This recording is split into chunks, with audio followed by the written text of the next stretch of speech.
Hello, what's up, everybody? How's it going? Welcome to Stitch of Fate, Vampire the Masquerade 5th Edition stream for today.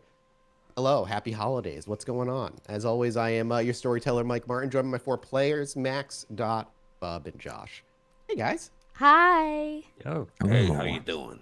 This is so fancy. The setup is so fancy. We're so fancy. Look how fancy we are, everybody. Say it with us. I know, right? It would be a shame if we only ever used this one time. Oh, what a shame. Hopefully that's not what's going to happen. Right? Oh, weird. Hit that follow button, please, everybody. Yeah, this is a brand new Twitch channel, so we are working with like bare bones everything. We're not even, affiliated to the Twitch yet. So if you guys are new to this channel and are excited for more streams, hit the follow button because you will see more in the future. We can promise you that much. Before we obviously get going, if you guys are new or have been following for a while and want to looking for the sub button or don't know what to do, since we don't have it yet, the best thing you can do is head to our Patreon. If you head to patreon.com/podbynight, you can support us directly there. Or if you just want to throw us a direct support, we actually have a PayPal link. Isn't that right, Dot? Set up below the Twitch stream below. Yeah, hopefully in time we will have that sub button and all those good bells and whistles will come our way. But until then, that's the best you can do to help us out. Yeah, I'm excited. It's been a while since the five of us have gotten together to do a stream, I think since last holiday. But in general, I haven't done a D&D stream in friggin' forever. So this is nice. So yeah, before we jump into it, I also want to shout out Gnome, our wonderful editor who's in chat right now. What up, bud? You will not be getting any of the extra special edits. All rules conversations will be happening on stream today. So if you're used to that being edited out, you can thank Gnome for that and also be ready for it today. I can't think if there's anything else that we want to kind of throw at the forefront. If anybody wants to pick it up, Dot, take it away. Merch, y'all. There's holiday sales running and stuff. Don't forget, there's links below for that too. I got to see Mark in his Stitch of Fate t-shirt. It looked really good. He looked all snazzy. Yeah, I wore it at PAX. Yeah, PAX Unplugged. But yeah, a couple people have started showing off their t-shirts and their mugs and their stuff. So, what better stocking stuffer than Duke's face on a mug? Yeah, I mean, you couldn't really go wrong. They'd be like, who's his that? mug on a mug. You can stuff my stocking. I was not looking ready. And yeah, and we're also going to have Sean back today, everybody. It is a Christmas miracle. Sean has returned to our present. He's back. Something? My heart just grew 3 sizes. Exactly. And unfortunately, he cannot die today. He has a future waiting for him where that happens instead. Oh, wait, none of us can die, right? No, I mean, that's true. None of you can die. It would throw everything off. Yeah, we got plot armor, baby. Yeah, you got the darkest timeline is what I heard. Yeah. Ooh, flashbacks are great for that. Yeah, you can do anything and almost get away with it.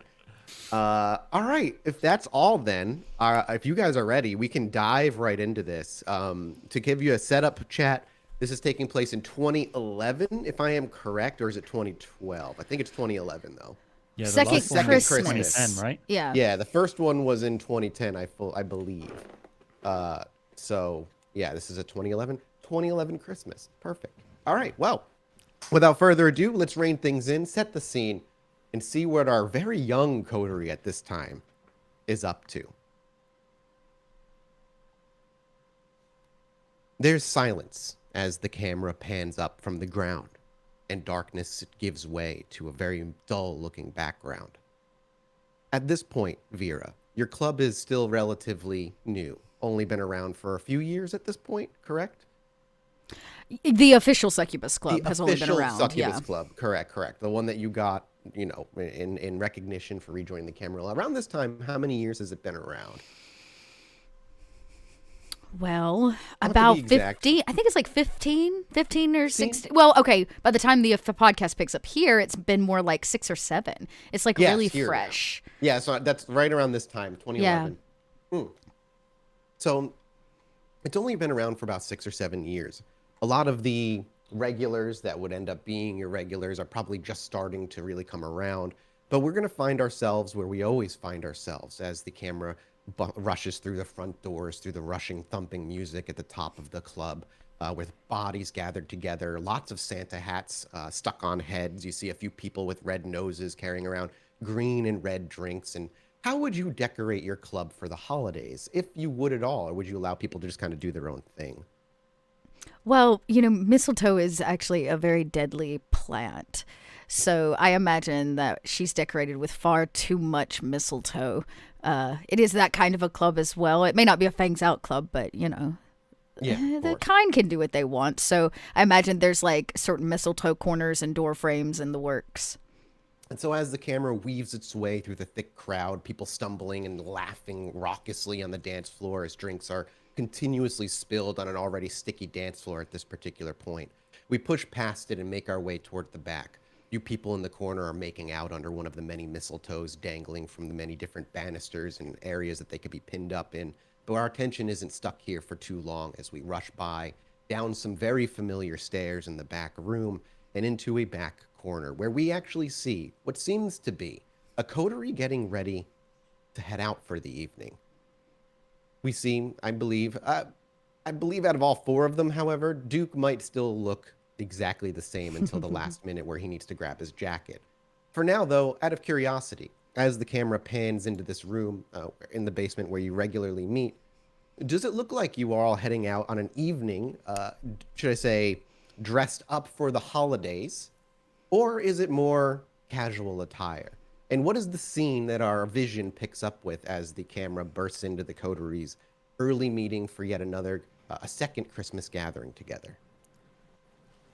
Okay, well, Max, despite what I'm wearing right now, is not in his bathrobe because he's going outside.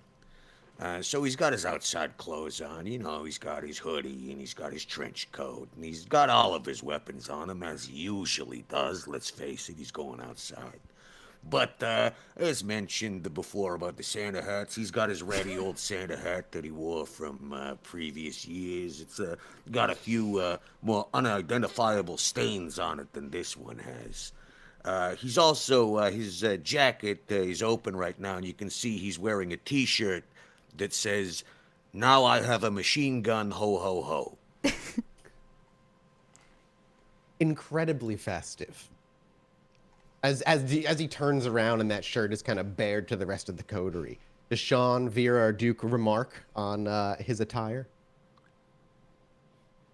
No, I don't think so. Oh, I think it's very fitting of Max to do things akin to this, at least from what I've seen thus far. I actually got that reference. Max actually notices them looking at the shirt and says, "Oh, yeah, it's just a shirt. I'm carrying a shotgun." Yeah, I thought so. The rest, kind of, Duke looks over nonchalantly and then probably continues about getting ready. And as the camera continues and moves past Max, how does Vera look as she's getting ready for a night out on Oh, the she's town? putting on an excessive amount of like fur, like a fur jacket piece and like fur around the tops of her booties, which are her, I guess, vinyl suit is like tucked into these fur boots. She's kind of like, the Matrix meets Snow Bunny. All right, I like it. Now, do you own a pair of ice skates, or will you all be renting when you make your way out there? No, I don't. Duke definitely doesn't own a pair of ice skates. I can't say. Yeah. Very good. I used Yeah, to have a gonna pair have of to rent. ice skates way back in Russia, but it's been, 80 years. Max or Sean? Sean definitely owns rollerblades, but not ice skates. Okay. Max might. Worst. You know something? Max isn't going to be able to rent skates when he gets there, so he actually has a beat-up old pair of skates. Are they They're, the ones you clasp onto your shoes? Yeah, they're old hockey skates. Basically, yeah. Oh God. Who's, out of curiosity, as kind of we made this decision off camera, whose idea was it to go ice skating for this holiday? Who would have pitched that idea? I think we were canonically in my head. I believe that like last year the idea was pitched by Sean to do a white elephant, and I think the idea was that we cycle. It's a different idea every year by different coterie members. So I think Duke may have pitched this for the sake of an outing that everyone might be able to enjoy. That's going to be a little different, not so shut in. Just curious then. So as the coterie continues to prep for whatever light conversation is had, there is an awareness that moving out into the public space does bring upon the knowledge that you will be mingling with kind this evening. There is going to be the winter break is happening all across New York City. Colleges are out, the streets are packed, and people are out later than even normal. And the rink is going to be filled with kind skating about. Carolers will be around and all that stuff. So the only one that matters for is going to be Max, because Max can't really be seen in public, even as he dresses himself up and stuff. It does a good amount to help him. However, for something this busy, you are going to need to be invisible. So I am going to need you to roll me a rouse check, since you're going to be needing to move while invisible as well. And you are muted as well, Max, in case you see. Yeah, sure thing. Max knows he's gonna be going out, so even before he cloaks up, he goes to his little fridge. He pulls out a blood bag, drains it, takes 2 more, stuffs them into his coat, and then he's gonna cloak up. Excellent.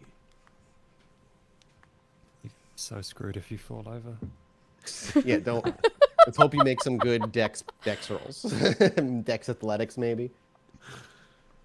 Let's see here. Hold on. Oh, I gotta take my gloves off to to make this work.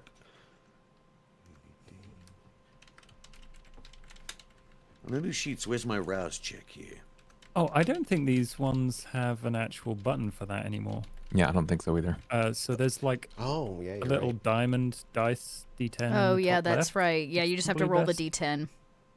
Okay, just a random D10 Yeah. in the wild, just- as it Yeah, were. just a single one basically. There Oh, you go. success. Okay.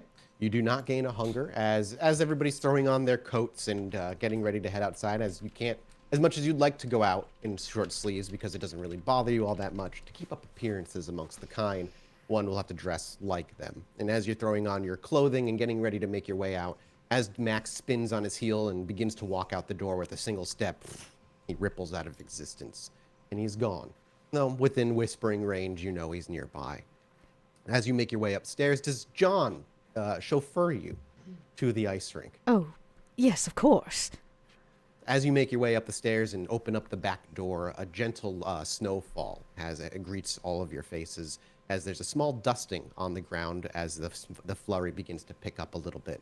And in the back, a running vehicle with John over by the passenger side door, already opened for you, Vera, makes a grand gesture with his left arm for you to make your way inside. Well, Vera I'm steps first in, of course. Yep. So as Vera steps in elegantly and takes her seat, the passenger side door is shut. John shuffles his way over to the next one, opens it for Duke or Sean, or he doesn't know Max is there, but assumes Max is there. And as the 3 of you begin to pile into the back seat, the door is shut. John takes his time, makes his way to the driver's seat, and with the roar of the engine, the car rolls off the driveway into the main roads of heavy New York traffic. You'll be in this car for about an hour or so as you make your way there. You're watching the people with shopping bags at their arms, walking by on the sidewalks, and constant honking of horns throughout all of New York City traffic. But unless there's any conversation the 4 of you would like to have here in this car while you are alone. Oh, Sean. Yeah. Sean has a Christmas present for them all, so now seems like a good time. He takes a tin out of this giant puffer jacket that he's wearing, and opens it. It's like, anyone want to help me light up a Christmas tree? And he shows it, and there's like a blunt for each of them. Are you asking us to do drugs, Sean? Yeah. Well, last year you didn't seem to enjoy Call of Duty, so I thought, why not share my other interests? I enjoyed it. I put it up as a mirror. Max will reach forward and grab one of the blunts and okay, this is just grass, right? You didn't sprinkle nothing on here. This ain't no PCP laced devil's lettuce or nothing. And I'm not doing anything fancy with it now. Yeah, all right, why not? Duke, So, are you going Max- to smoke the grass? No, I don't believe I will be. Max will pull out his lighter, light up the joint. Gonna use Blush of Life. That was my next question was, are you going to kind of just smoke it as a habit or are you going to enjoy it? So No, make me he's a actually rouse going check. to want to be affected by this. Okay. We don't see Max do this very often. No, he normally smokes, but just for effect. But he actually wants to get stoned, so... Well, I didn't know you were cool, Max. You got 1 hunger point as Max. You can feel, again, it doesn't happen for you often because you just don't bother. As the warmth into your fingertips comes back, you can feel your heart give a faint faux beat on the inside of your chest, and your lungs come to life as you actually take a breath and, okay, and now you can light it up and enjoy it. And Max is a pro smoker. He doesn't cough, I imagine. I haven't smoked grass, well, since I partied with the Flappers, but I guess we can give it a try. I slide a cigarette extender, like, out of my sleeve, and I put this joint in the end of it. And Vera will, I guess, Vera's going to light up. She, too, will roll to smoke this blunt. Oh, and Max rolled a 4 on his rouse check, by the way. Okay. So you gain a hunger then, Max. So as he gains that hunger, he reaches in, pops one of the blood bags, and goes, You know, it's been a while, but these things always give me the munchies. and he'll drain the cold, congealed blood from the blood bag, pull out the other one. Anybody else? You know, I find myself quite the opposite. All right, more for me, more for me. And Vera, without gaining any hunger, you know, you too feel your organs kick back to life, blood run through your veins, warm again, and you light up the blunt at the end of the cigarette extender and very fancifully take a drag and take a hit. And we watch as Max and Vera get stoned on the car ride in, along with Sean, who doesn't have to blush of life because he's a thin blood.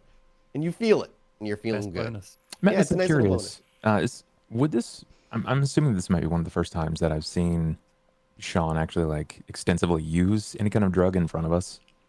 He's talked about it, and in previous life, in his living life, we probably have known that. But I'm asking because I know how kindred respond to open flame. Mm-hmm. Would Sean have an adverse reaction as a kindred to open flame? Yeah. Most new, for those who may be new and are watching, most new licks, most new kindred are obviously immediately flinch toward flame. Most of the time need to make a fear roll if they see open flame, depending on how big it is. Over time, kindred can like train themselves not to flinch. It doesn't stop the beast from inside from flinching whenever a flame kicks up. But yeah, somebody new like Sean might still wince very openly toward flame. Sean does not. He's got the lighter right up against his face as he lights it. Like, it's very clearly not affecting him, and he wouldn't know any different. Like, he doesn't know that this It's would very be true. weird. Nobody would have educated you on that in that terms. Not even Larson in this short year, as you've kind of were like an emergency adoption, more or less, as you were kind of left to wake up on your own somewhere in the back streets of New York with no sire. So yeah, Larson never really taught you, probably because either Larson didn't think of it, maybe Larson isn't affected by it either. So yeah, Vera. you take note. Vera. I kind of like lean in at this point. Yes. Sean doesn't fear flame. He's a new turn. And he doesn't fear flame at all. It's rather rare. Yes, well, from what I can tell, he doesn't fear much. Sean, Yeah. you do this often? Smoke grass? Oh yeah, every day. Never had any adverse reactions?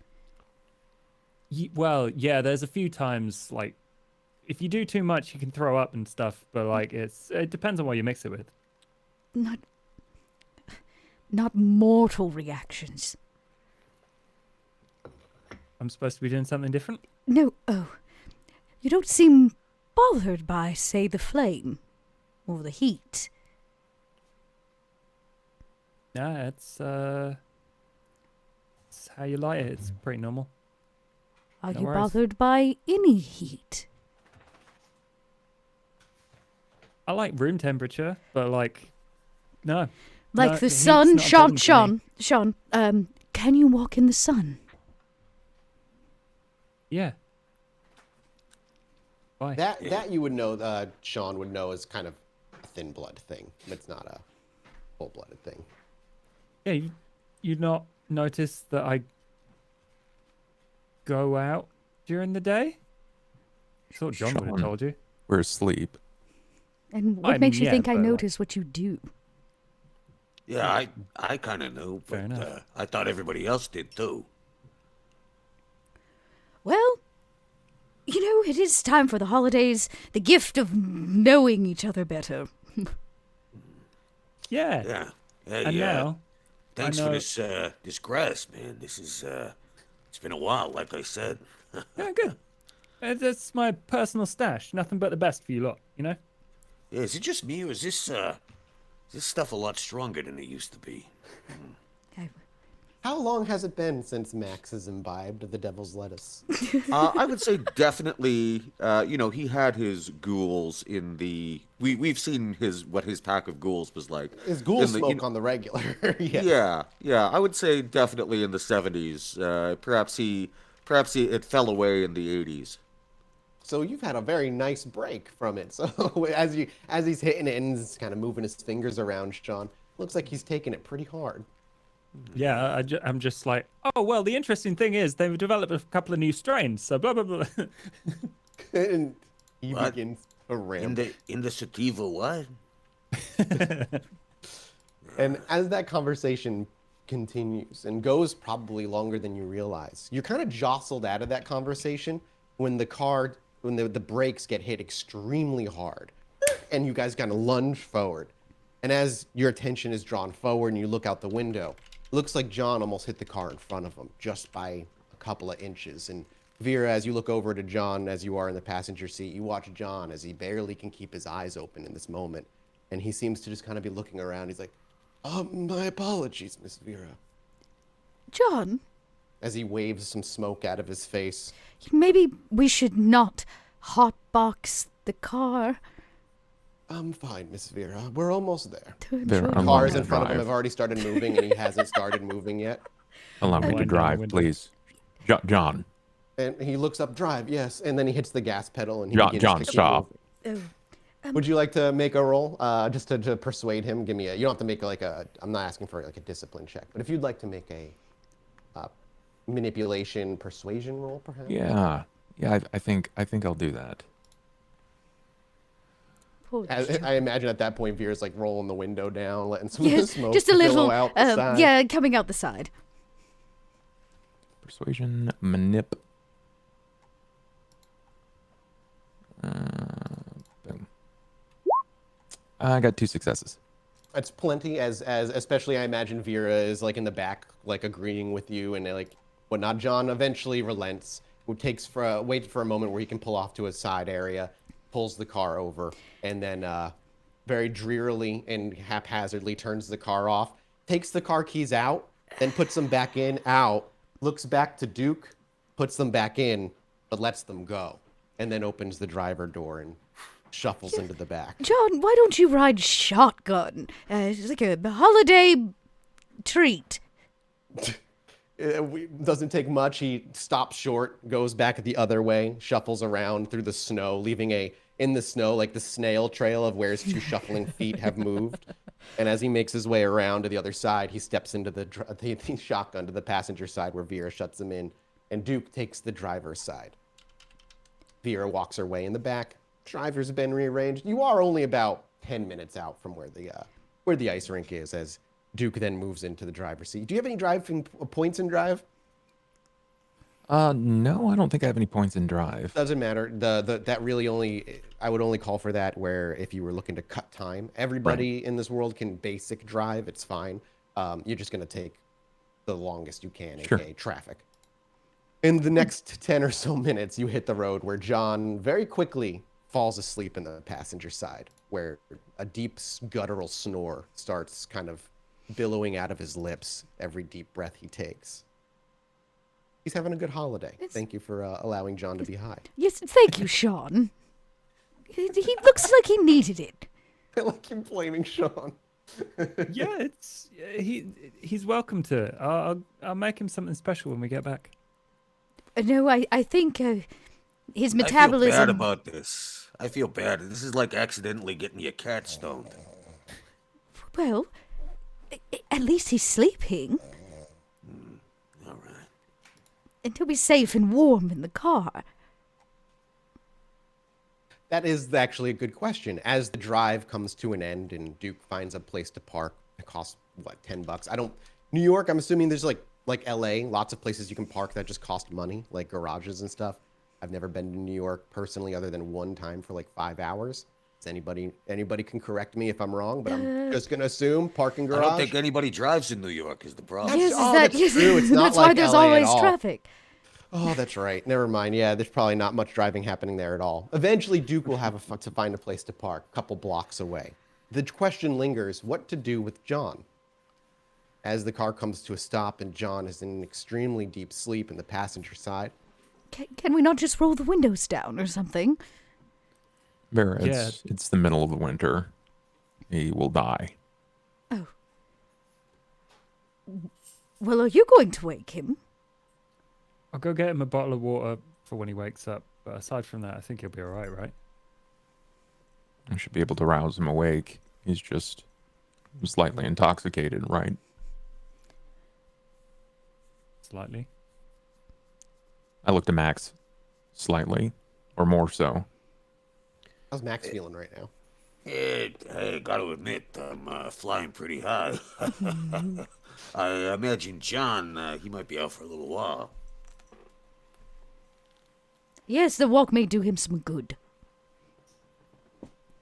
We need to dry him out. John. Do you shuffle him? Do you like jostle Yes, him on the chair? I tug at his tie, just a little. John. Yes, Madam Vera.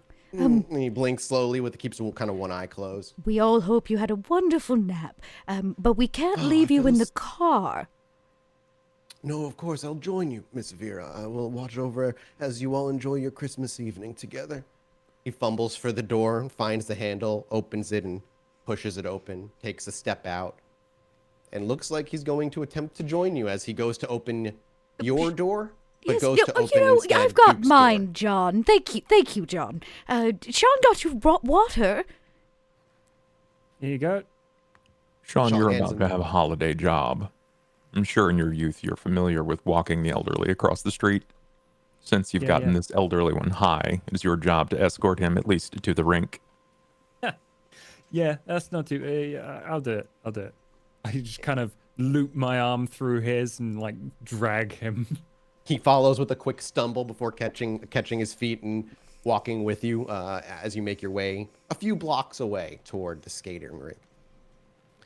You take your journey completely packed with kine from side to side.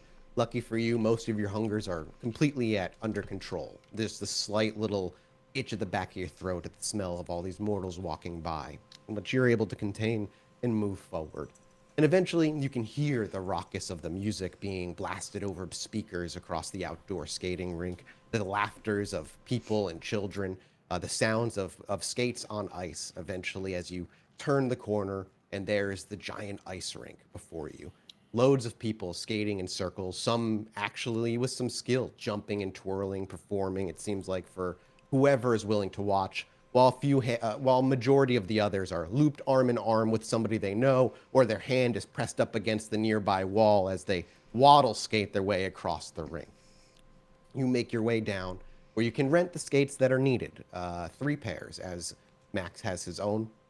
Out of curiosity, do you all just pay, or do you use any kindred trickery to? Oh, make your way in? I saunter up, sling my fur back, and I say, "Excuse me, we are spending what we believe will be the last holiday with our grandfather. And I point, we were hoping maybe you could treat us to a last outing with our dear loved one. The ladies at the counter kind of looks up, chewing gum just obnoxiously, and she points back to the sign. Elderly get in free this weekend. He's fine. Only you gotta pay, though. Great, he has a small foot, a lady 6.5. And she nods, looks back. You hear that one? Get on it. And you? She points to you, Vera. Size? Right. Lady 6.5. 2 of them. And you, big guy. She points to Duke. 15 wide. That's a big boy. You need a 15 wine. Get that, Maria. And how about you, Ken? I have Come no on, idea. come on. You guys are taking a while. I don't know 10. what the sizes 10. are here. Thank you. All right. You guys can take a seat over there. If one of you just All right, wants to linger Sean. around, we'll have they'll be up in a couple minutes. Don't worry I about it. noticed your shoe size the moment you stepped into our haven. Actually, my grandfather's foot's a little larger than we planned. What size might a... Max, what size do you wear? Max has his own skates. Oh, that's right. John Even looks better. to you. I'm good. I trust you, Vera. Whatever it is you want to get me. We'll just stick with the 6.5s. And I grab both pair. Like, I am not putting this old man on a pair of skates. There ain't no way. No way. So as he walks, he'll follow you over, letting go of Sean's arm now, trying to, in his own way, help you over by guiding your arm, but in reality, he's very much leaning on you, Vera, as he makes his way over to the bench and you sit him down. He does reach for his skates, though. I was hoping you could take photos of us. John? He thinks for a minute, lets his arms down. I could do that, yes. It's just been so many decades since I've skated. Well, Do you have yeah. a camera? Yeah, here's my phone. Use that. Just don't look through the camera. Wrong. Wrong answer. We will not be using the cell phone. I give that back to Sean like it's a bomb. I just, no. He takes the cell phone and breaks it.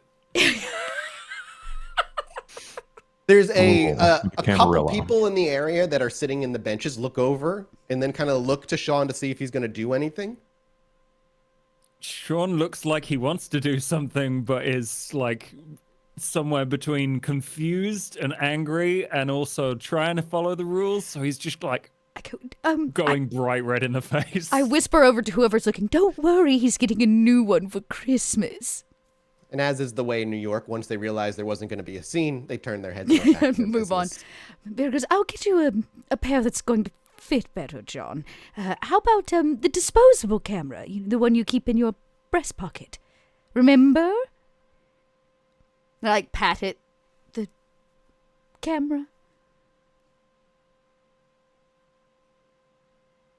I pull it out of his breast pocket. This like Kodak, and I hand it over, disposable one. I was like, you can take pictures on this, but I'm going to have to get you a larger pair of shoes. Sorry, there was people were freezing on my end there for a hot second. Everybody was Oh, like, no. "Mer, mer, Oh, mer." are you back with us, Mathis? Can we just? I'm back. Everybody's back to normal now. Great. Can we? You said Vera- something about Vera your simply breast says- pocket. Yeah, the camera in your breast pocket, and I pull it out. You can take it on the disposable. I'm gonna get you a larger pair of shoes. I don't think your feet will fit in these. And he takes the camera. Of course, Vera. Yes, I'm sorry. I almost forgot.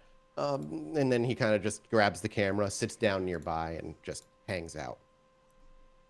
The 4 of you, once your skates are on, you get the new pair of skates and the like. I imagine you just make your way onto the skating rink. Now, before anything dramatic or exciting happens, I have to know how good all 4 of you can skate. It's time to make some rolls for me, everybody. The question is, are you simply trying to skate competently, aka Dex Athletics, or are you trying to add flourish, aka Dex Performance? I think Max is going to keep things simple. He's flying high right now. Simple's where he wants to be. I bet you the wind on his face feels amazing.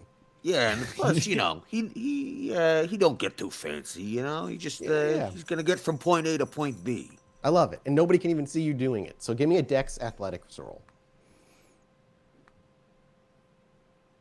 I think Duke is going to wait Skating's not his forte. This was more for them than anything.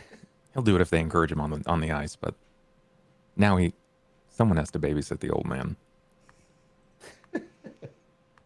John's having a great time. He feels at peace. Oh, He does. critical wow. success. No? Dang, yeah. No, I You lied. did No, not a messy not a crit. critical. Oh yeah, messy. You're right. It is a messy critical, but Oh no! You we'll knocked get to down that some in a children. yeah. We'll get into that in a minute. You are stoned. I want everybody else's roll first. Duke's gonna hold back. What about Sean? Sean? Sean's going Ethic. real simple. He's just like trying to pick up speed, go round and round and round. He's just like zoning out. All right, and with 2 successes, you were able to easily do that. You watch as Sean kind of skates onto the ice and just starts doing laps like somebody who just knows how to roller skate at the bare minimum.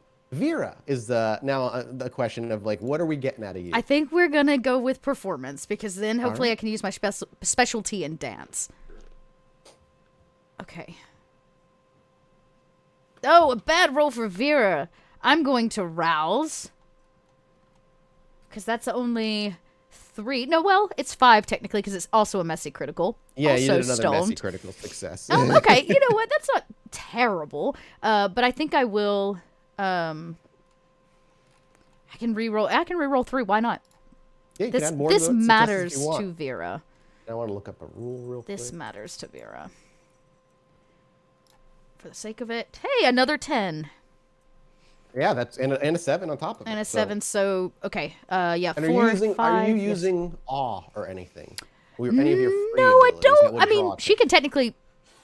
My cats are fighting. She can technically use awe without rousing, so I imagine Correct. she would. Yep. Yeah. That's what I'm asking if you're going out there with awe. Oh, for So as sure. Sean skates out there. Max makes his way out there without anybody seeing him, and we'll get to what happens with you in a second. But the minute Vera's toes touch the ice, those around her seem to not stop what they're doing, but become ever so slightly intrigued, distracted. There's an elegance to the way she even simply steps on the ice and takes those first few skates gently out into the center almost. Definitely getting out there away from the crowd and separating herself away. And a lot of her formal training growing up and what she was forced to go through with Aster still shows very much in ice skating. There is a similarity, I'm sure, in a lot of the muscle memory of your formal ballerina training and your dancing and then getting onto the ice. Hell, it's very possible in the past that you've done some very light ice dancing. And as the skates kind of angelically hit the ice, you have that silent glide every time you take a step, as though there's no effort whatsoever. You're simply hovering on the ice itself. You spin. And you jump ever so slightly up into the air and land with a grace, arms out, and back skate. And you're not doing it to impress anyone out the gate. You're just trying to see if you have it still. It's been a little while. You haven't really flexed these muscles in a while. And as you do so, you watch Sean, Duke, and Max can see the crowd very slowly. Eyes turn. Each one watch. They continue to skate. And if you're within, if you get anywhere near her, you can almost feel that allure, that pull to keep eyes on, gazed on her. Vera loops around and simply says, I think I might like this. And as you kind of skate out, there's a couple of a young man and a young woman kind of peel out from the crowd as well and try to not necessarily join you in like a synchronized dance, but also seem to try to perform alongside you. Again, it's not so much of a competition as much as they just kind of like you're inspiring them. And as they fall out into the center of the ice with you, they want to join you in just performing for the crowd and entertaining the masses with you very much the center figure in all of this. And for your messy critical, it's that all eyes are on you, whether you want it or not. With awe, sure, you're gonna draw eyes here. Right. But with the role you made, there's no one stopping from looking at the very clear, most talented, best skater that this place has seen tonight, maybe even the past few nights. And a show is almost put on for them. And, Max. Yep. Yeah, speaking of messy criticals, Yeah. So as Max is skating around and you're really kind of picking it up and like I said, enjoying the wind on your face, you watch as Vera enters the center of the ice. And it's not that you stopped skating. Most people around you stopped moving at the speed that they were very abruptly to keep eyes on her. And this batch of kids, somewhere between 12 and 15, there's about 3 of them, stop dead. mouths half open. Ever go to a convention and you have those people who stop in the middle of the goddamn walking hallway to gawk at whatever amazing new game is being shown or board game? That's what happens. They just stop dead. By the time you notice it, Max, it's too late. You try to put the brakes on, ice skeets out forward, and this dust kind of snow covers them a little bit as you crash into them, and you become visible as you tumble onto the ground and hit these kids. And as they look up at you, you're still covered. You're wearing your usual. Got the big hoodie and I got the scarf and whatnot. Exactly. But as you hit them, this large man came out of nowhere. They scream abruptly, and some of them try to scramble away. As you land on top of them and do end up injuring them briefly, very lightly, like bruising them and the like. But you fall on top of them. How does Max react? Now, Max is, of course, stoned, so he's just like, Oh shit! Oh, sorry there, kids. Whoa, gotta watch myself. Not too steady on my pins here. One screams, stranger danger, stranger danger! And they're like trying to kick you off and move and freaking out. As All the right, others- all right. Hey, I said I was sorry. And Max grabs the walls, pushes himself back up to his feet. Now the question is, Max, are you going to continue skating, or are you going to step away, become invisible again, and then go skating? What's your next step here? I think Max, realizing he's now visible, is probably going to.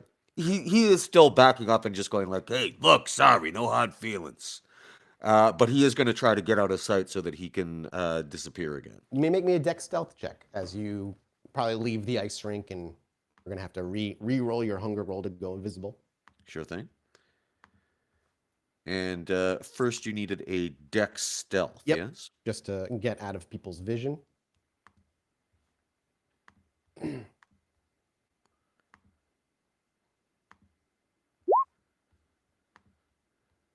How'd I Excellent. do? With 3 successes, that's plenty for you to get out of people's prying eyes. People are much more distracted with the entertainment being put on in the center of the ice rink than paying attention to some hooded figure walking away. And now just give me a hunger roll or a rouse check and see if you gain any hunger. 6. You do not. And so you, oh wait, do you, I'm confusing my NWAD rules and V5 Yeah, rules. it's 6 and above. for Okay, this 6 one. and above. 7 and above is NWAD. Yeah, so you gain a success. You do not gain a hunger, and you ripple out of existence again. Max doesn't gain a vampiric hunger, but being stoned, And with working organs. and he rarely does this, and he's got Blush of Life going right now. He actually he tries to snag a hot chocolate from, like, they probably got a stand or something. Yeah, you just want to pluck it off the Yeah, they and probably got some pre-poured ones that they're putting, like Yep. the whipped cream on and whatnot. So he and you just do sort of so. No need to make a roll. You simply just kind of walk by nonchalantly, snatch it off the shelf, and take a sip. Yeah, he's like, yeah, it's been a while, but yeah, it's Christmas. The first taste that hits your lips is that sweet whipped cream that's melted into the top layer of the hot chocolate a little bit, and it's that cool feeling that immediately gives way to that steaming hot chocolate as it hits your tongue. You can actually feel the burns happening on your lips, the light burns on your tongue, and as you swallow it down, and you can feel that rich chocolate flavor all over the back and coating your tongue, that heat, that warm feeling that goes right down to the center of your chest, trailing down to your stomach. You can trace it, and it's Geez, it's too bad I gotta puke this up later. it is rather unfortunate this is all going to come up, but in a weird way, maybe you get to enjoy it a second time. Yeah, there's that. Always look on the bright side of Christmas.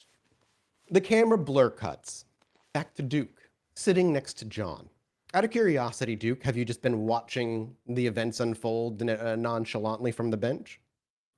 Yeah, I think Duke is probably watching from the bench as much as he can, and ushering John to sober up as much as he can as well. Every, I don't know, passing 30, 40 seconds, he manages to tell him, drink, John. Take And another drink, John. And without fail, every 30 to 40 seconds, he follows suit and takes a sip of water without question. And John is a respectable man. He knows that Duke is a man of few words, so John doesn't really initiate conversation at all. He simply sits, seems to very much be enjoying his peace and quiet and his time around all these people and sipping as needed. And then, after a little bit of time, pictures, he does get up, make his way over and start snapping pictures. I'll move with him. Okay. As you move with him and you stand next to him as he's snapping pictures, can I get a wits awareness from you, Duke? Sure, I can do that. I can at least try. Awareness, wits. Got it. 4 successes. Yeah. As John is snapping pictures, and Duke is very aware of his surroundings, as he always is, keeping an eye out over shoulders. Other Camarilla could be walking in, anarchs, or worse. You realize, you see him initially first, but you pay him no heed as you look away. But every time you look over to John, just past him, there's this group. Maybe 4, no, looks like 5 altogether. Somewhere in their late teens, early 20s, maybe. You've got a couple of girls and 3 guys. And the guy at the center, he's got short blonde hair, completely clean shaven with a white button-down shirt and black dress pants and shoes. And he looks to be holding some sort of book. As you look over, it looks like it's probably a Bible. But what catches your eye isn't necessarily this guy holding a Bible or this group of people. Is that him in particular is smiling at you. And he just locked eyes with you, and he's just smiling. You're watching him fidget with the book a little bit. However, he's not approaching. And I would say he's maybe 15 feet away or so from where you're at with his group of people. They're all dressed very similarly as well. Very plain white top, black skirt or black pants with dress shoes on all of them. The moment that we kind of catch eyes, I kind of like do the lip bite and like head tilt of like, excuse me, and kind of like move on.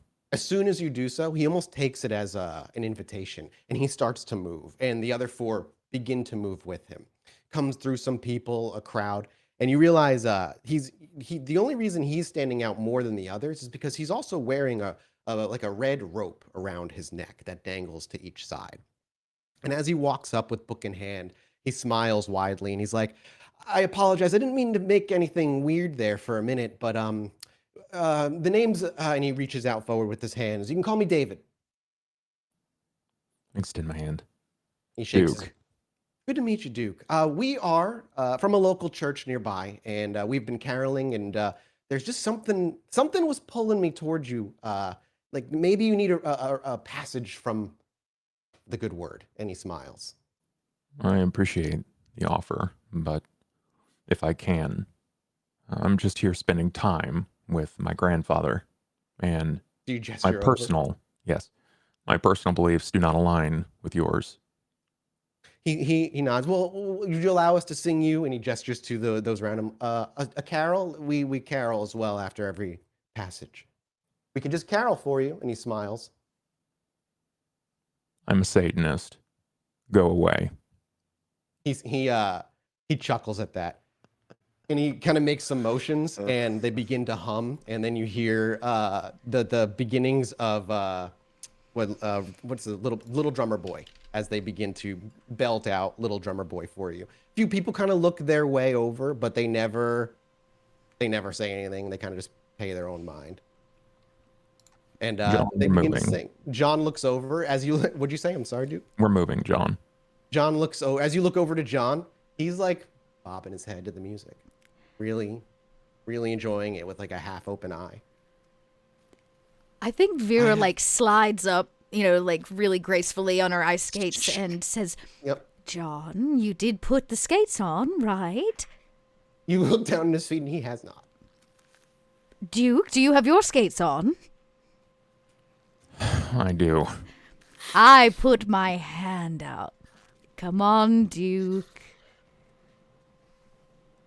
I'll usher out and find and make sure that I'm pulling John definitely behind. As you're pulling him onto the ice rink, struggling, or not struggling, but he seems confused for a minute.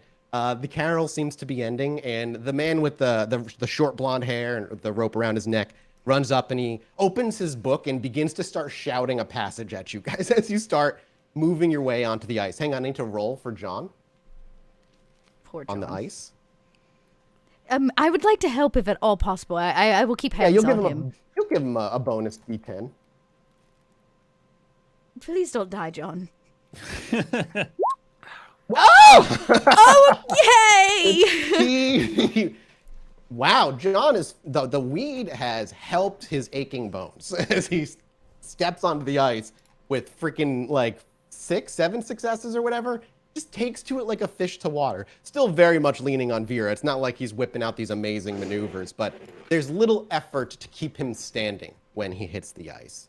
And as you're making your way out onto the ice, you can hear him shouting, "And the Archangel Gabriel said unto him that there would always be mercy for those who follow the wrong road. And you shall call this forgiveness, and to tell your children of it, for by the road may they come once again to dwell in the light."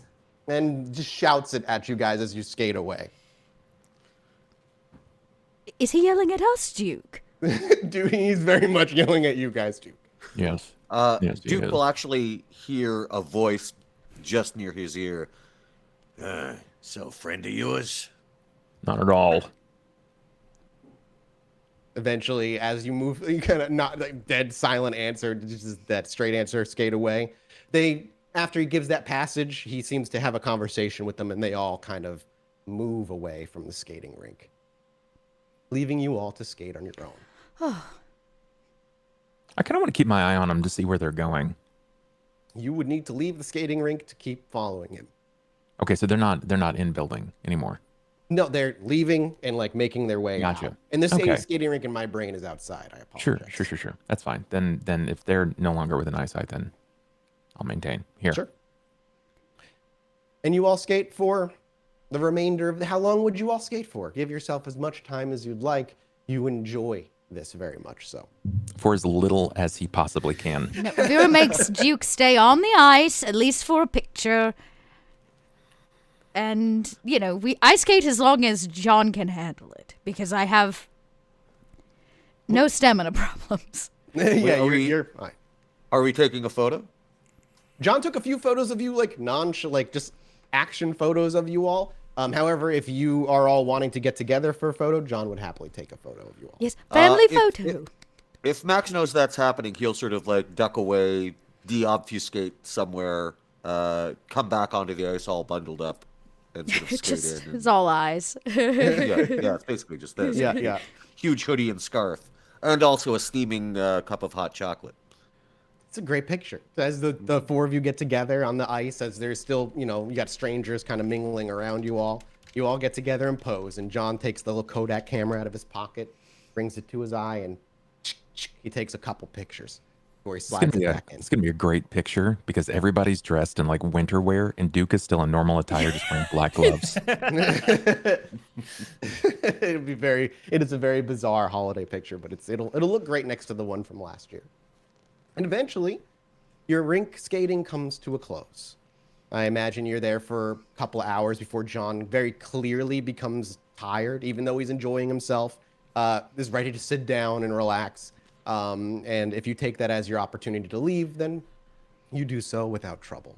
On your way out, however, as you're making your way down a block, you can actually see down there that same group of people, this time caroling at some random door along the way, singing the same song, Little Drummer Boy. And you will have to pass by them if you travel the same route back to your vehicle, or you could go around them if you choose and try to just take a little bit of a longer route. I'm just curious what... I want to walk right through them. It's your best mate, Duke. Let's go say hi.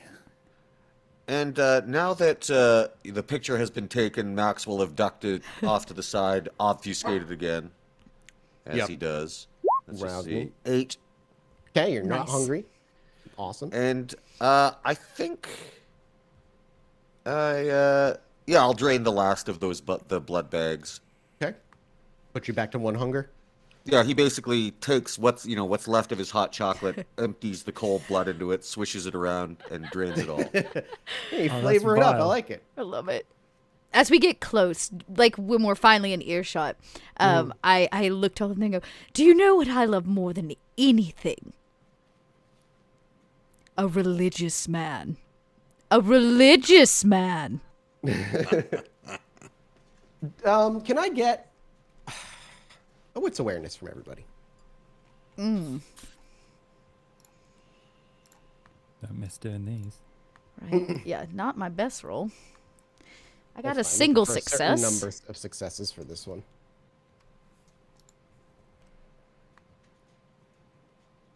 Yeah, I only got the single. Oof. Do you want to re-roll any of that? Yeah, I think I do. Willpower me, sir. She's smart. Wow. How'd I do? Critical A success. critical success. That makes it a 7. Let's see what.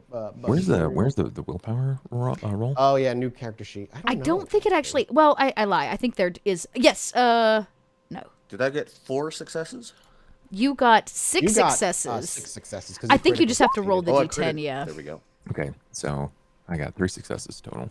Yeah, but you critical because you rolled a second 10. Okay, so So 5 you successes. and Mark will be the only ones as you're walking through them, as Vera plows through them and walking by them. The guy who is singing, the lead of this group of 5 or so is singing, snaps his book shut because just kind of interrupted by this crowd of people walking by. But just before he snaps his book shut, you're able to get a glimpse, a minor glimpse of the inside.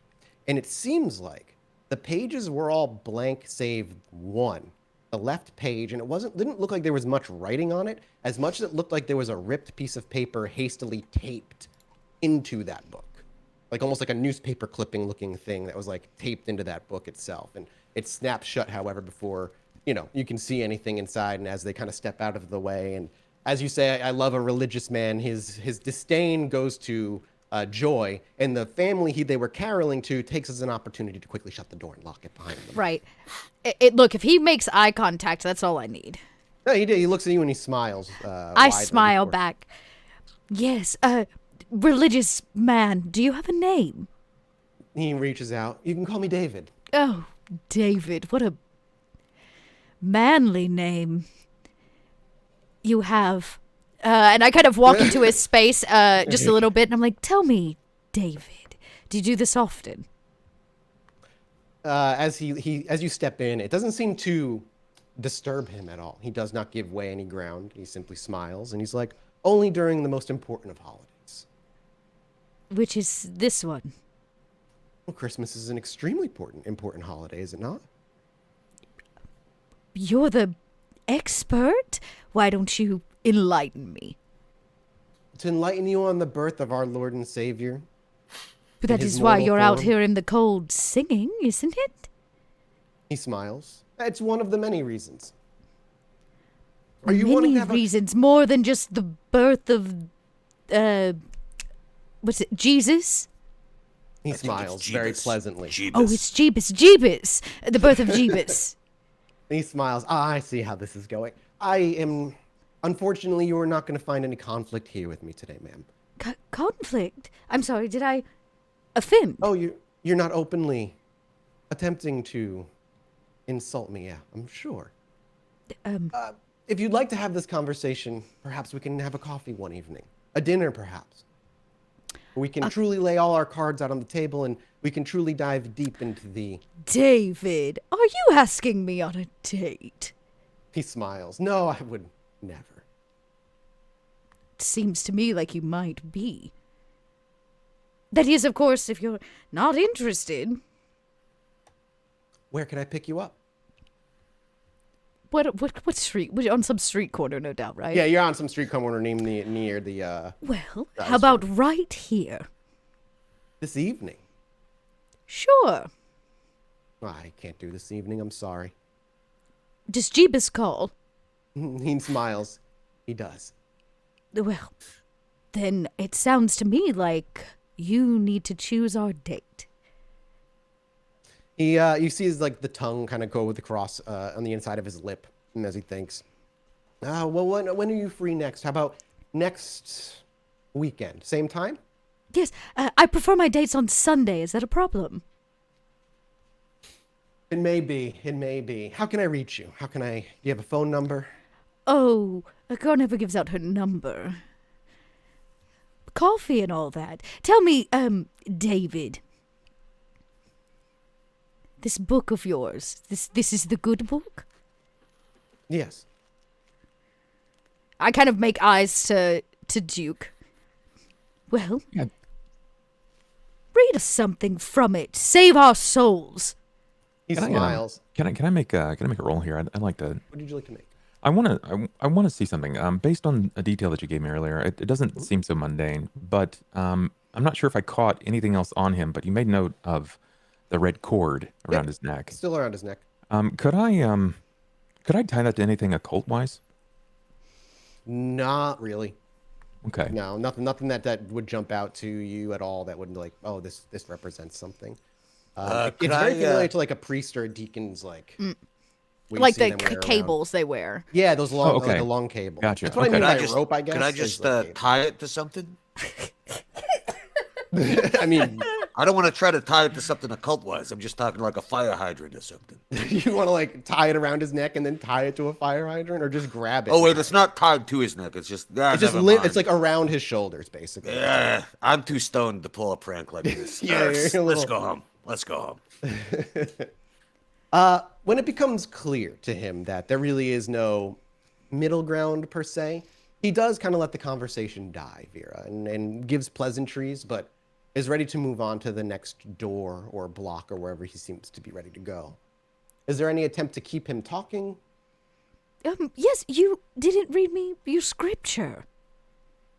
He looks over to Duke. I did actually, but one of you wasn't particularly interested in. I apologize. He looks to Duke. I understand I probably forced that upon you as I was shouting it when you went away. I thought maybe I could reach a Satanist like yourself.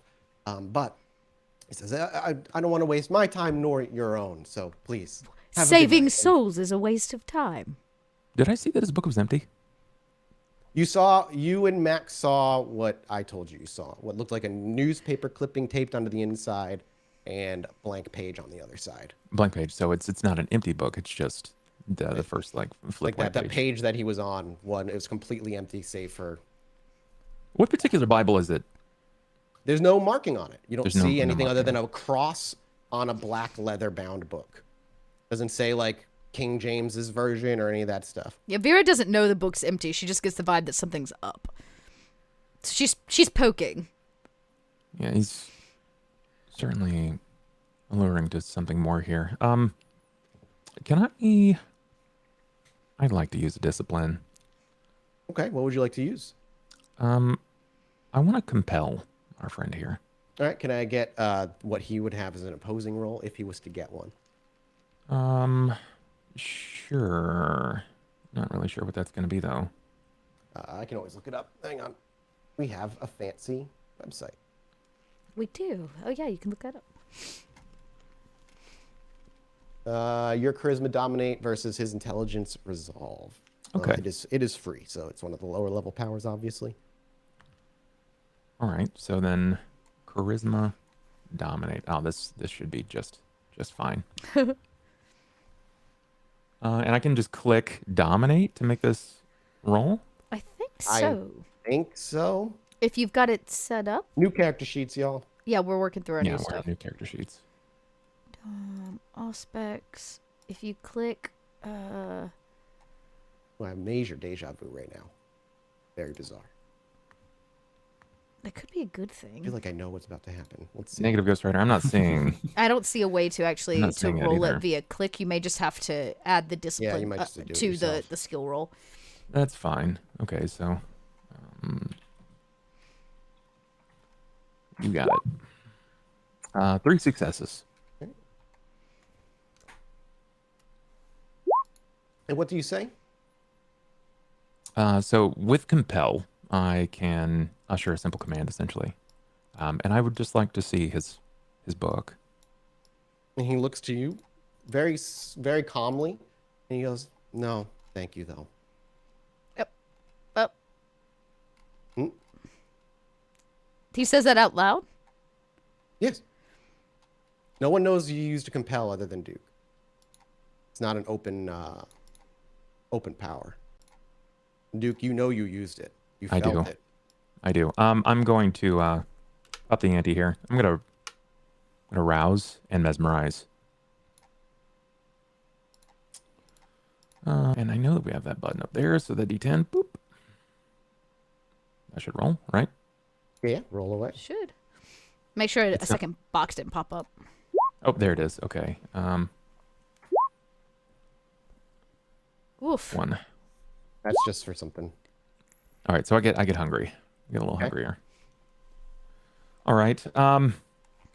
And I am gonna mesmerize here. What does he get? Does he get a resist? I think he's Yep, gotta get it's a resistance, intelligence right? resolve again. All right.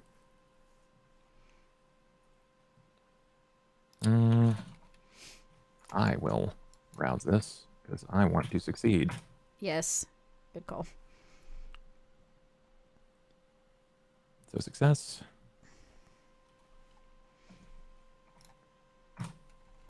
There we go. Critical. So let me count them up. 1, 2, 3, 4, 5, 7. Is that correct? Yeah. Correct. 6. Or 6? 6? It's 6. Okay, 6. Oh man. 4, 5. Though It I is still 7. think. Oh, it was 7? Yeah, it's 7. 6? Okay, 1, it's 2, not. 3, It's 4. 7. It's 6. Okay. Oh, okay. I was the 6. I wasn't Yep, counting the 6. 6. Yep. Oh, this guy's got some willpower here. Yeah. Mm. This guy is. And not in the willpower way, but in the like. Yeah, yeah. You feel resistance again as you command him to hand you the book. But it looks like he's about to move to hand you the book. And as he's moving his hand forward and kind of willingly doing so, the 4 around him quickly step in front. 2 push his hand down, and the others kind of step in front to block the gaze, and they begin to push him away. Now, let's be reasonable here, sir. Let's not be commanding or trying to take something that doesn't belong to you. I don't want to have to call the police. I simply do not wish to take anything. I just wanted to know more about the text that you're reading from. It's the good book, the man's holy word. And Have a good evening. He's quickly getting shoved to a side street. Do you do anything? I wait just until they're out of earshot. They are eventually. The 2 kind of wait until he turns a corner, and then when he's out of sight, they follow. They resisted my abilities. So They're not normal. Sean has definitely noticed this is starting to get weird. So he will have left, and as they're leaving, he's gonna make his way around, and like as they go into the alley, he's gonna go out of the alley and like bump the guy and see if he can lift the book. Okay, so you wanna cut him off on the other side of the alley. You want to get to the other side and bump into him, like as though when he's leaving, you're gonna try pass by him. Yeah. Okay, cool. When yeah, Max hears this from Duke, he'll just lean into Duke and Vera because I assume Sean is already on his way and say, You want me to trail him? Fear nods. I don't think it was coincidence. Alrighty. Well, let's see what we can see then. so Max will be just trailing behind them, So essentially, you're setting up a flank here. As Sean is trying to get to the other side as quickly as he can, Max is approaching from the rear as the 5 are moving down the side alley to try and get out away. Got it. do you? Max will be the first one to see them, to lay eyes on them, just so you know. Go ahead, Vera. My apologies. I just want to. Do you know whose territory this is? You would know it falls under where you guys fall under Ventru, I believe. I imagine someone I would don't- want to know that some zealots are going door to door.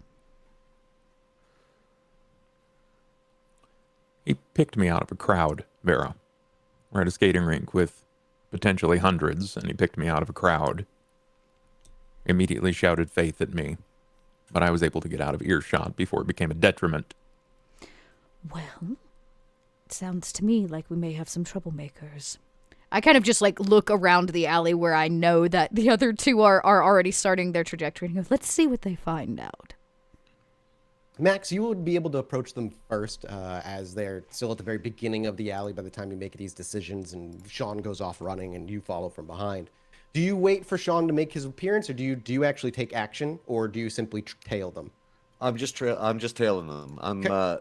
My intention is that even if Sean is, I don't actually necessarily know what Sean is up to, but Sure. I'm basically observing them. Okay, perfect. It's just Max is like, All right, let's me, keep some tabs. Give me a wits awareness, just Max. awareness. Just see if you can hear words. Sorry, I keep having to close my character sheet.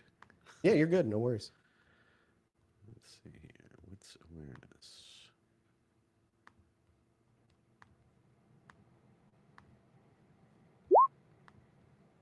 Two successes.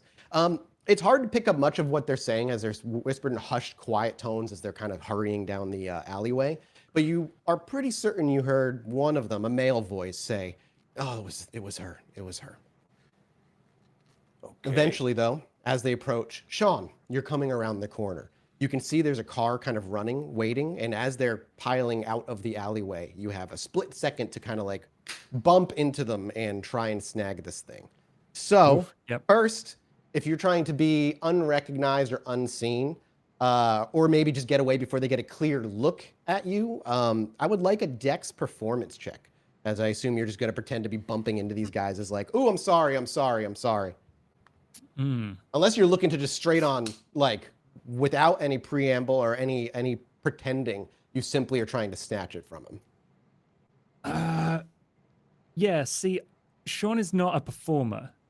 Oh, I know. But he does have a specialty in pickpocket. Mhm. So I don't think he's too worried about being recognized here. Wouldn't So you use he's just going to larceny? take the split It would- moment to just like bump and get distance. It would be Dex larceny with the specialty pickpocketing. Yeah. I really want an extra bonus dice because You Duke wanna had rouse? problems. So I'm going to rouse as well. Okay.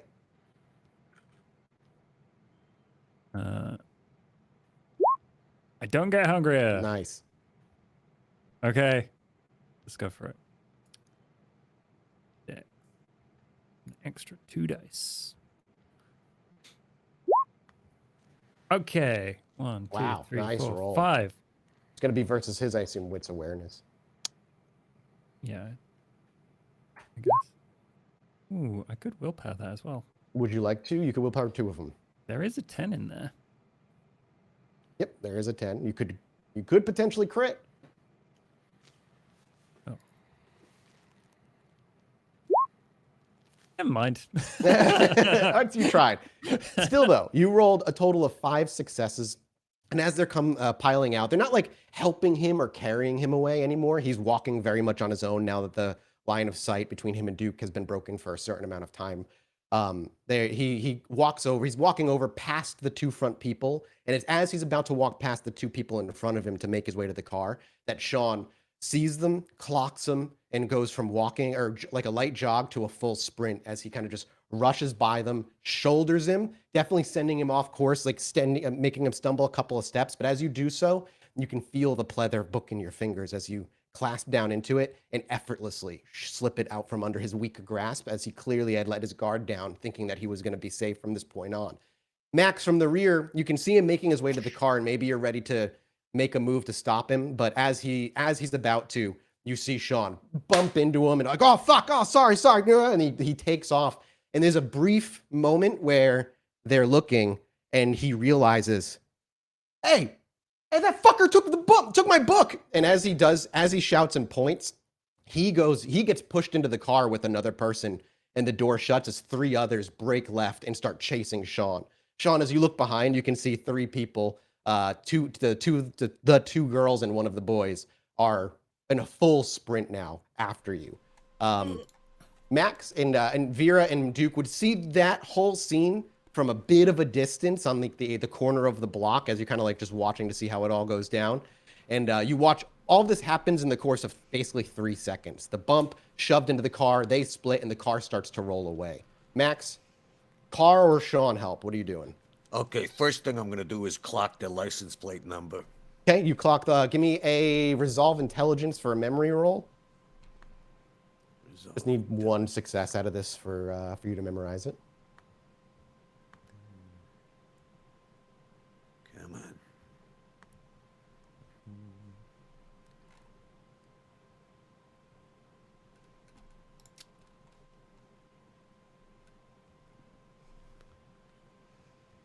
So that'll be, here we go.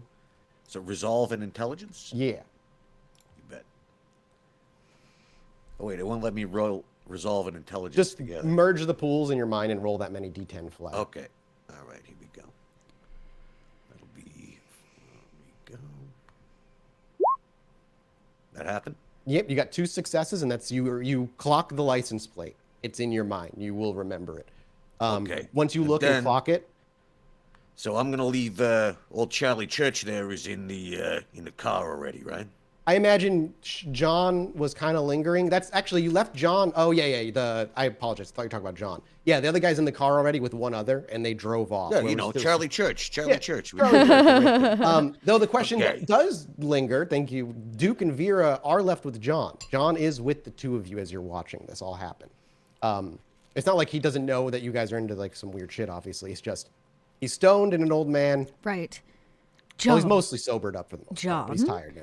we're Yeah, going that was to a need while the ago. we're going to need the car. Do you mind retrieving it? Of course, Miss Vera. I will be back as soon as I can. And he turns and it looks like he's ready to move fast. And boy, does he move fast for John. Meanwhile, I'm gonna be once I got the license plate number, I'm making a beeline for the three that are going after Sean. Okay. Vera and Duke. Well, you can chase them. I'll follow. Shouldn't be hard to follow them. Or we could just wait Sean out. Oh, He'll come back to us. Max will be able to handle the little ones. I would like to know where the car's going. Are the buildings tall around here, Mathis? Yeah. I can already tell what you're thinking. Please allow me to take your coat. Oh, thank you, Duke. I like drop the, and I'm gonna just try to find a fire escape and get up as fast as I can. Sure. A nearby fire escape isn't hard to find on buildings like these. I will need a Dex Athletics check from you. Okay, and can I use Cat's Grace for this? Let's look. Which I believe gives me a +2. I just want to look it up, but I'm pretty sure I get a bonus, the celerity bonus, to anything that requires balance. Let's see. Cat's Grace. Here it is. Free. User automatically passes any Dex or Athletics-based rolls needed to keep their balance. Yeah, so this is for the jump, not for any balancing. So Okay, I okay, need great, perfect. This is just for you leaping upward. But yeah, once you're up there, you will not need to roll any dice in order to maintain balance on the thin edges of any. Have a building. 5. Yeah, that's plenty. You watch as she, like you said, Duke. She unfurls her coat, just kind of lets it fall. She looks around, briefly clocking the buildings around her, and before deciding on one, taking a few large strides before bending her knee, leaping up, and very elegantly grabbing the rim of a fire escape, and with all that momentum, kind of going into a handstand before locking her legs around one, and then sitting up, and then going up on her own. And then I think Vera begins the like balance beam run across the tops of the And you're trying to roofs track this thing for to try to as you just can, keep an eye basically, on right? where the car's going. So I'm gonna need you to make me a wits awareness roll. When it just leaves me to Duke. Duke, what are you doing in this entire situation? You're kind of sat in the center as everybody spreads about. Duke begins walking in the direction of where he saw everyone else going. So The you're just largest gonna, mass. so as the camera blur pans down from where Vera is, all the noises of the street get louder again. And as we clock onto Duke's face, it's a very close-up shot. There's a moment where he thinks, and then he simply takes slow steps toward the camera, blacking out the camera before, when we can see again, it's the back of his head. And he's walking with purpose down the sidewalk where Sean is being chased. I roused. You made... and you then roused, okay? I roused for success, so I'm going to add 2 extra die to this, which is a good thing. 3. Okay, we'll get to... You were able to keep track of it for the first base of... That's of all. its Vera turn. just wants to be able to keep eyes on the car. Okay. Sean, however, what are you doing now that you look back and you can see them chasing you? Right. Sean should run. Sean's plan is to run, dart round a corner, and then just use Cloak of Shadows and hope that they run past. That's right. You have Cloak of Shadows. I forgot about that. He's just a level 1, but it's yeah. still handy. I just want to check something real quick on rules.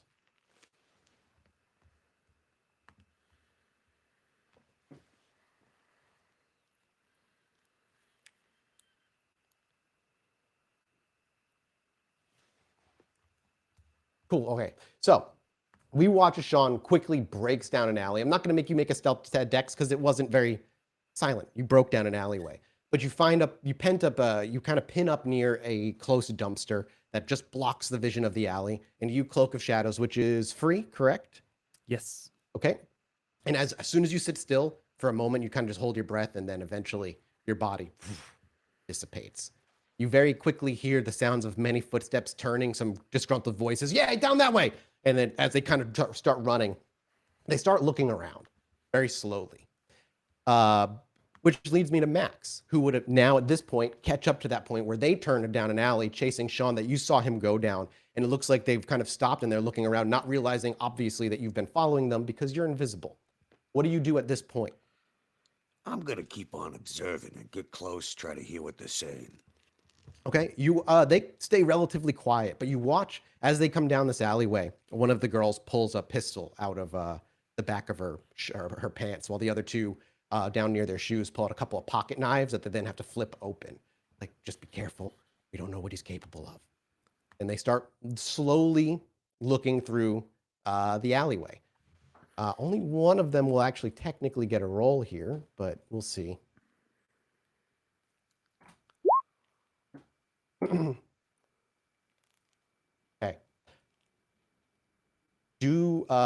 Max, do you wait for them to take action, or do you, as they're like slowly crawling around with weapons now drawn, do you do something?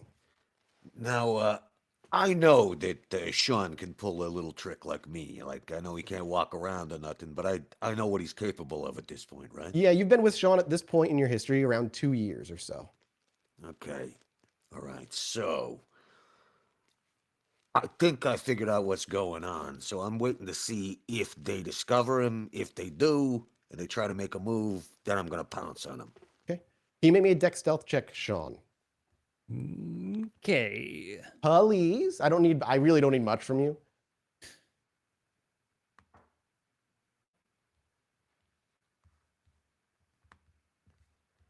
This will just determine if you clambered under the dumpster or you stayed next to the dumpster. Oh no. Would you like to reroll 3 of those? Because you can reroll 3 of them.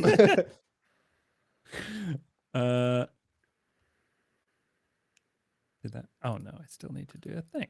Okay. Okay, that's 2 successes. Honestly, with 2 successes, you clambered under the dumpster. And as they're looking around and they look over to the dumpster, 2 immediately move on. 1 takes a little extra second to look. And that one looks over their shoulder just to look around. And as they do, and then they look back, they double take. And they look directly into the eyes of, or in the direction of Max for a minute. And Max, you're not sure if they're clocking you. You know there are kindred abilities that can help them pierce through it, especially Auspex abilities. But it looks like for a minute they maybe see you. Do you try to hide, or are you just standing out in the open, though invisible, obviously? I was standing out in the open, right? Cool. So I was just following them. All right. Yep. So if it looks like they've seen me, how close are they? Maybe 5, maybe at most 10 feet away. The closest one's about 5.5 feet away, probably. You know what?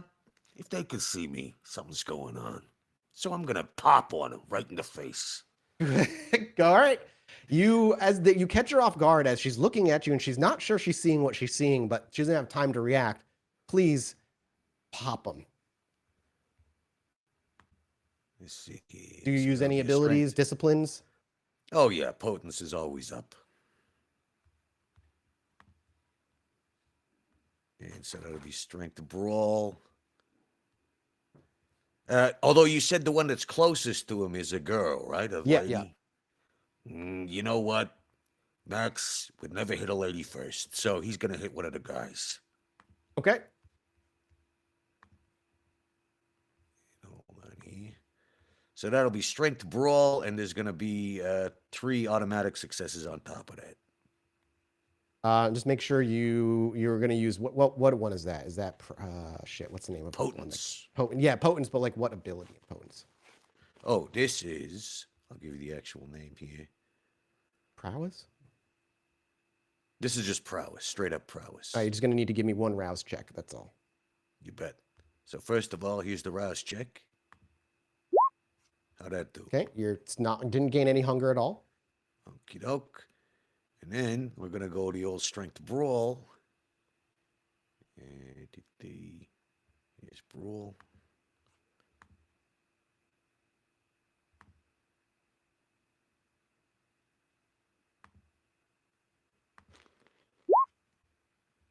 Oh my god. That happened? I didn't. Yeah, I you didn't rolled get a critical success. 1, 2, 3, 4, 5, 6 successes. And if you wanted to use a willpower, you could re-roll those 3 failures as well. So I got 6 successes. They're already including the 3 automatic With the successes. 3, then you're looking at 9. Yeah, you know what? I don't need to overkill and re-roll that. I think I'll take the 9 successes. He can't. The one you attacked can't see you. As you're charging this group, the one who can see you, the girl with the gun, pops a couple of shots, and she technically will get a couple of shots off at you. One attack roll because distance attacks go first. But her pool's not huge. Oh wait, she had a gun in her hand. One had a gun, 2 had knives. Yep. You know what? That's different. If she had a gun in her hand, then Max, Then you punch her instead? He's probably gonna punch her. All right. Well, then she's getting a defense roll instead of an attack roll right now. And you know what? I might as well re-roll those. All right. Do it up. All right. How many do I get to re-roll? 3. Just re-roll those wild? Yep. She's still going to get a shot on you, technically, because she gets to go first. Sure thing. But it's cool. I'm wearing a not flak going to do jacket. much. Oh my God. She critted you. But you take half. You take 2. As she quickly brings the pistol. Whoa, my microphone. I bopped the microphone into my face. I'm sorry. That surprised me. As she brings the pistol up and starts firing shots, one or a couple do hit you and kind of do some very minor damage. Again, 2 total. But as you rush up and you bring your fist up, you run it right through her nose. You watch her teeth and her eyes collapse in on itself as blood spatters out forward and out the back of her head as the rest of her skull fragments shatter, brain spatters in the back, and as her body starts to fall back, your arm is left held there with just this goo dripping off of it. The other 2 whip around, unaware, with knives at the ready. And Sean, you watch as feet run up, and then the landing of a headless body as the thick, viscous blood starts to flow gently and slowly under the dumpster. Oh yeah, Sean puts his arm in the way and barriers all this wave of blood from getting to him.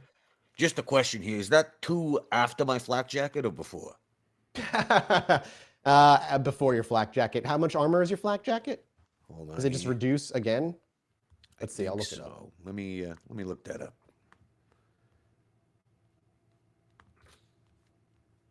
Armor. Well, I don't know where my equipment is now on these new character sheets. Ballistic Kevlar armor value. Okay. 0 versus bullets, obviously. Okay, it changes them to superficial. I don't think it matters all that much. Okay. I'll take 1 extra point of damage away and leave you with a single point. So you got hit for 1 point instead of 4, which was what she rolled. All right, sounds good. So, and she's no longer. Her body hits the ground as the other 2 whip around, and with knives drawn. I assume I'm visible now, right? Oh yeah, you're very visible as they're not as they look surprised to see you. Yeah. With the other hand, Max is gonna just pull out his scarf and go, "Merry Christmas." That at the showing of your face, it seems all confusion or question leaves, and all that's left on their faces resolve as they move to attack you, which they will in a moment. But first, Vera, you're following along. You're able to keep track of this car for a good few blocks before I need another wits awareness from you. Okay. They keep going, so they don't stop in this area. No, yeah, they're not stopping at all. Okay. I'm gonna... At least I know what direction they're headed for now. I will... That's not what I wanted to do. I'll roll again, but I'm not going to... Actually, yeah, I am. I'm going to rouse, because so far, so good on those rouse checks. Yeah. Okay, success. So I'll add 2 more to that wits awareness. Another 3. Awesome. Okay, so you are able to continue keeping track, and I'll update you on the next round.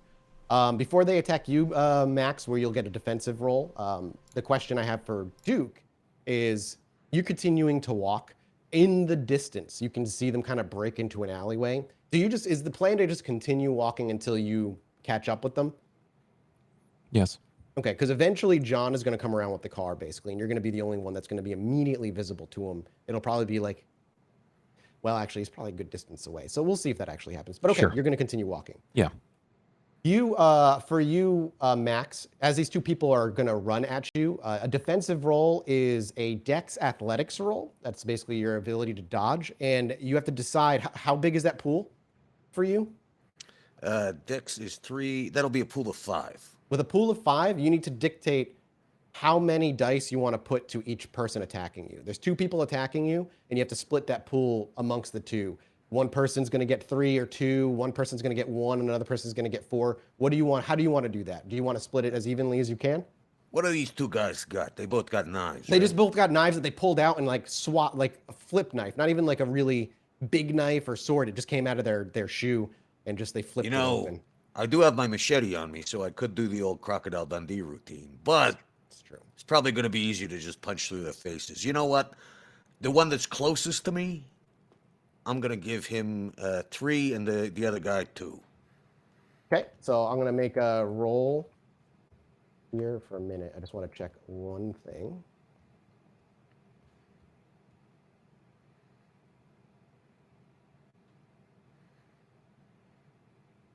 Sorry, just give me un momento.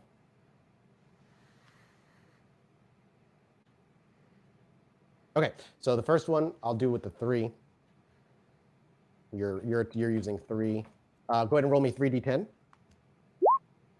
think that went through. 2 successes. They are actually able, as one lunges at you, what's surprising to you is how recklessly and without fear they're throwing themselves at you. Most people you fight, there's some level of self-preservation, but this person very openly doesn't even care. No form of defense and just lunges right for your neck. And while they're coming at you with the knife to just kind of dig into the side, you're able to push them off to the side. However, they're still able to dig the knife deep into the side of your left shoulder. However, because you are who you are and you took what damage you took, you take another single point of damage. As let's just not say the knife went all the way in, but it did go like an inch in before you kind of knocked it away and ripped it out. The other one stopped short though. Go ahead. This is superficial, right? Yes, correct. This is superficial. The other one stops short. I have to make a row, and I need you to make me a stamina survival check, please. Stamina survival, all right. Yes, sir. Would my specialty of urban stealth come into play here? No, it would not. Not here. All right. So let's see. Good try there, Mark. I like where your head's at. We're in an urban setting, aren't we? I mean, yeah, you know, it's appreciated. I'm surviving in the herbs.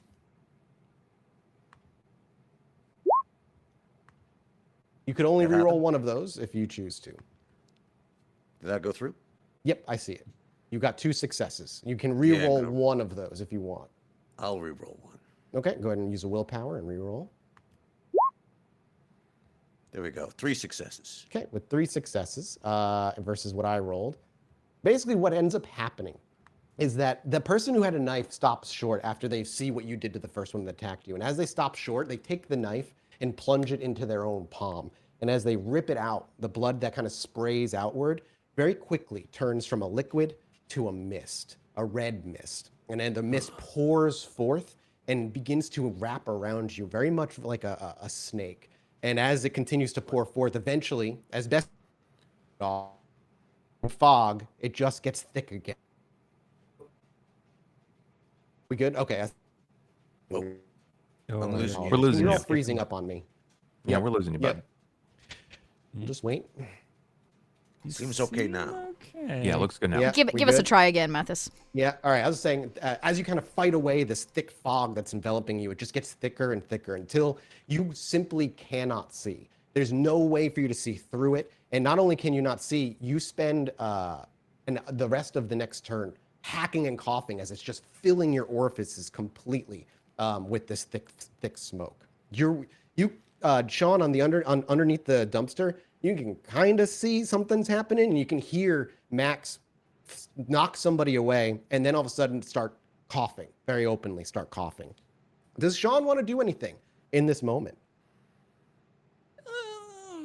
Want to, yes. Yeah, you know what? Max is here, which makes this 10 times safer than it was previously. So he's gonna like roll out from under the dumpster, grab the gun that the girl had. Sure. Do you leave the book under the dumpster out of curiosity? Yeah, he doesn't wanna. He wants to make sure. Okay, yeah, just want to make sure. That doesn't get back in. So you roll out from under the dumpster. Now you're visible because you moved. Oh yeah, and then he's gonna just shoot the guy in the back of the head who's doing the smoky thing. Okay. All right. Interesting. I like it. I will go ahead and make me a roll. They will get, unfortunately, not much because they don't see this coming. Dex firearms. 3. And you can re-roll 1. Which I think I will. You got a 10 in there. Yeah. There's a 10. No, I don't want to re-roll 10 dice. Well, I do, but you know. Damn it. Damn. Unfortunate. Willpower ain't working. But never mind. You still, you rolled 3 plus the gun's extra damage that it does. As you kind of roll out from under the dumpster, very quickly kind of grab the gun and scrape it across the asphalt and level it at the person who's got blood smoke pouring from their palm. We hear the loud crack of a shot. Duke, you can hear that from where you are. You know, you're not super close yet, but you're getting close, and you can hear the echo of a shot from behind. And Sean, you watch as the bullet clearly passes through the back of their head as they immediately fall forward, face first onto the ground, and blood pours out from underneath. There's only one person left who is now still trying to attack Max. Max, you gonna punch him? Okay, so when this guy goes down, does that mist go away? No, that's right. You got the mist around you. No, the mist does not go away immediately. Okay, but I know around where the guy with the knife was, right? So the only way this thing can go away technically is when the scene ends or he voluntarily makes it go away, which can't happen anymore.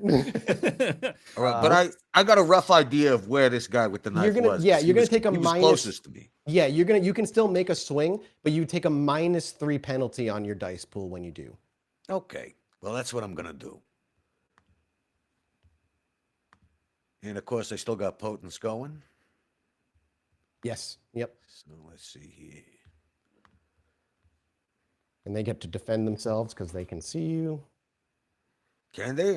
Ain't I just like a big thing of mist? Well, they can see a giant thing of mist to try and avoid the best they can. All right. So that'll be strength of brawl. Oh God, what a bad roll!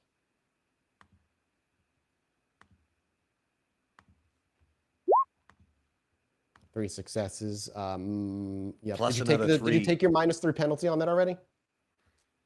Well, the -3 is my potence, so that cancels out. So that's 3. How many can I re-roll? Oh, it's 3 from your dice pool. So you just got to roll a raw dice pool, and then the potence just gets added as a +3 no matter what. So give me a re-roll, but just with 3 less dice.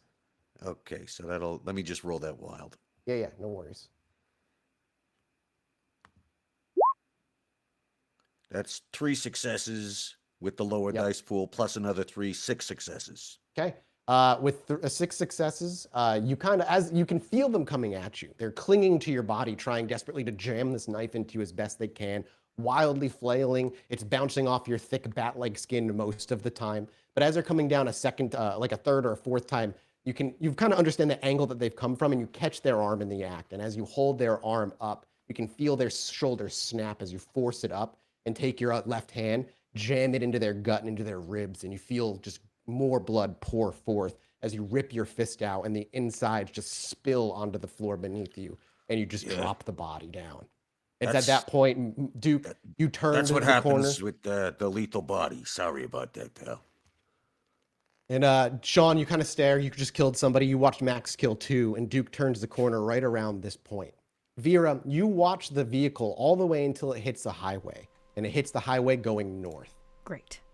Okay, so they're at least not in this neighborhood. That's good to know. And they don't turn around and come back for their crew. Also good to know. Okay. Yeah, no, and if you make your way back, you would eventually see John. Seems like he's circling the blocks as he normally would, not staying in one place at any given time. However, combat ends. where would you? Let's just start in the alleyway for now, and we'll make our way out. Max and Sean, the first two to see each other before Duke rounds the corner. You look like Father Christmas.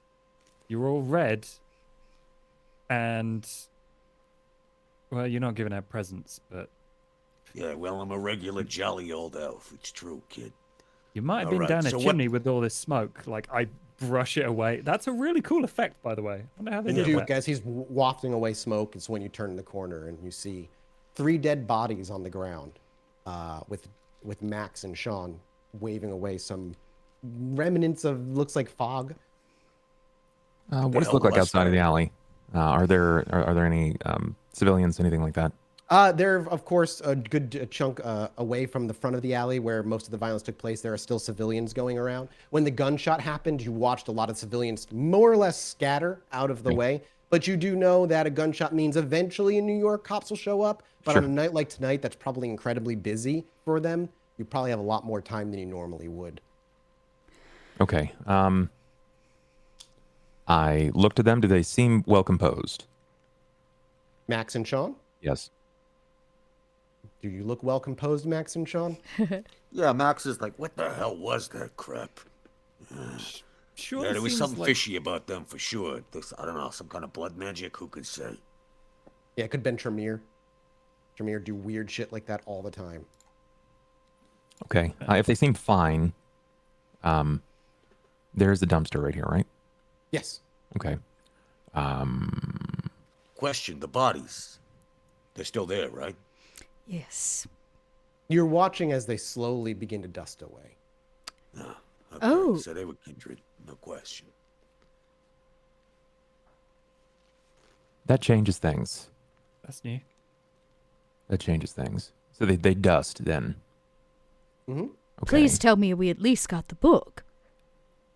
As Vera, Oh, the car yeah. pulls up, Vera steps out, walks into the alleyway, and you see this carnage, and she opens with, "Tell me you at least got the book." Yeah, 1 second. Sean lies down on the floor in the puddle of blood and like puts his arm out under the dumpster and like reaches for this thing he jammed at the back. He's like pulls it out and sticks it in the air, and it's like covered in crap and dirt and blood. Got it. Max will also pull out his little notebook and jot down the license plate number, rip out the page. Sure. And this is the car they was driving. Oh, I passed that to Duke. Even know what to do with that. I would like to turn on heightened senses to see if there's anybody still lingering. As you do so, make your wits awareness. And Duke, we'll say, because we are obviously running toward the end of the episode, what you end up finding with this license plate is that it was a stolen vehicle, long since stolen.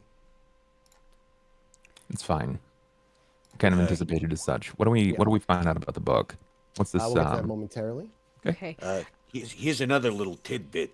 I heard them talking, and I don't think they were necessarily scoping you out, Duke. They said it was definitely her.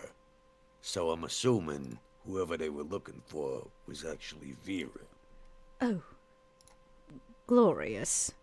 Vera, the first thing that jumps to your mind is you've made countless enemies over your decades, performing your functions for prior to the Camarilla and then performing functions for the Camarilla. That could just be thrown on the top of a very long list of people who are likely looking to kill you in the city. No, 3 successes. 3 successes. You take a moment, as you hear that from Max, you're like, wonderful, another enemy. But you take a moment, you close your eyes, the world itself livens. You can hear every footstep in the nearby city block, how fast they're walking, where they're walking. But as you listen, another one seems to be heading your way. As you look around and your eyesight sharpens and you can see further and clearer than you normally can, nobody seems to be lingering on any rooftops watching over you, peering out any windows, or looking out through any corners. All the Well- while, Sean's flipping through the book, presumably. Yeah, if no one's taken it from him, then he's just gone boring. Is it clear that Anything this of is Thin interest? Bloods? No, it wouldn't be necessarily clear. Okay. All right. But as you're saying boring, you're damn right it's boring. Because as you're flipping through it, the whole fucking thing is empty save the front page where Max and Duke saw that one clipping And as you read through the clipping, it is the exact thing he shouted at you, Duke. A passage from the Bible, presumably. And you kind of simply, the book itself is dead empty otherwise. What was that Empty passage again? pages. Yeah, I can read that for you. Give me Please. a moment. The Archangel Gabriel said, "Behold the mercy of the Father, for it is greater than you can ever know. For even now there is a path opened for a road to mercy. Tell your children of it, for by that road may they come once again to dwell in the light." It's Gabriel speaking to Cain. Give me a intelligence occult, because you would not necessarily know that at all. That knowledge is super, super, super hard to come by. You said intelligence occult? Yeah. Okay. I got points in this. I'll you know what? You I'm know gonna that. arouse You for may it. know that. Yeah, no, I know that. This is like, there's I like recently 10 read of these that. books printed anywhere, and then finding anything about them is super hard. Yeah, I recently read this. Yeah. Okay, so that's good. How many are you? So intelligence occult.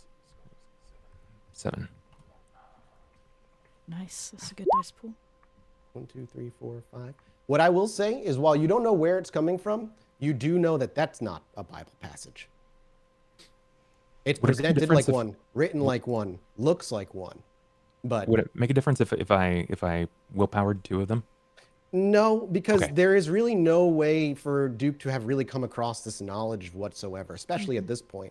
This is not a common thing. And so, but with as studied as Duke is, at least the modern versions of the Bible, the King James version of the Bible, this is not a passage in any of them. Maybe it's from the books that have been removed over the eons of editing, like the Book of Timothy or the Book of Judas and all these others, but you can't pinpoint it. You just know it's not from a common Bible.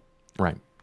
Well, they're interested in me and reciting fake scripture.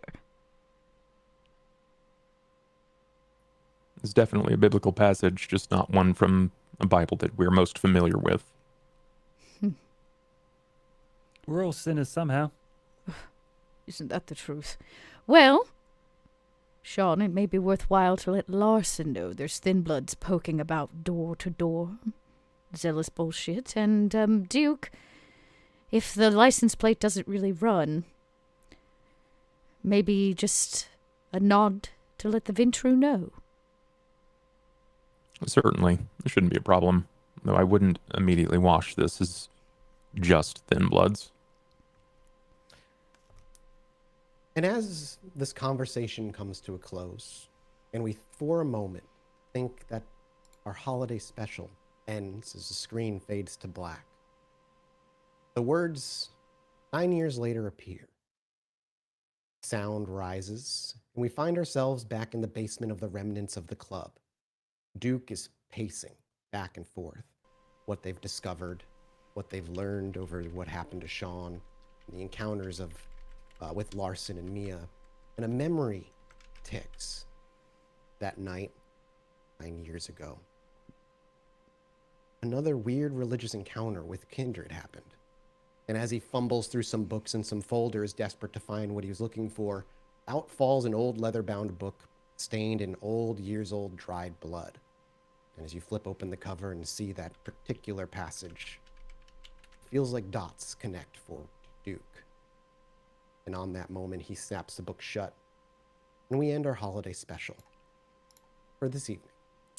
Merry Christmas, everybody. Oh, Merry nothing like a little cult Christmas. action to get your. Close that book. Close that book. You're not. Don't you're- look at that, shit is Josh. super unknown. That is impossible for you to find right now. I Sean see. just goes to a I also thrift shop, edited is the like, "What's passage. that?" I also edited the passage as well. Like I took words out, so it's not the exact passage that you're like you'd think you would find. Regardless, that's the end of the episode, everybody, Nice. and some fun little things, some fun little trickles, and some information.